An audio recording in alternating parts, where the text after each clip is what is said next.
parks in Montreal and in New York, and they do it here on weekends, and it seems to work fine. You know, even on those weekends when the park is car-free, there's still lots of people, lots of ages, different abilities, people walking, rolling, people with mobility devices that are there using the park.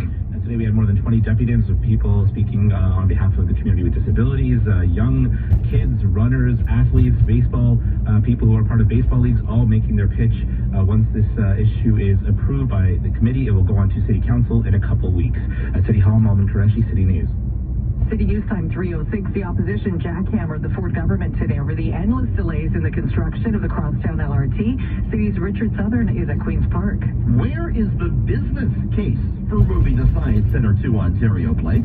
That's what the NDP were asking at Queen's Park today. What is the Premier's actual plan for the Ontario Science Centre, and what is it going to cost Ontario? Ford responded but spoke nothing of a business case, instead touting his plans for the waterfront facility. We're going to build a great Live Nation amphitheater. We're going to make sure that Science Centre is there, world-class, 300,000 square feet with exhibits.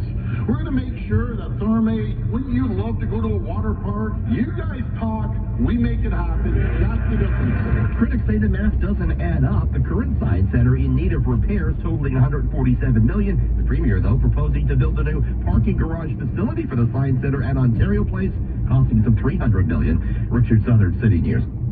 More promises on the campaign trail for the by-election. Councillor Brad Bradford announcing his housing plan, saying he would increase supply by cutting red tape and streamlining the approval process. As mayor, I will lead city staff to further simplify the overly complex zoning bylaws and remove the barriers that prevent building mid-rise on our main streets.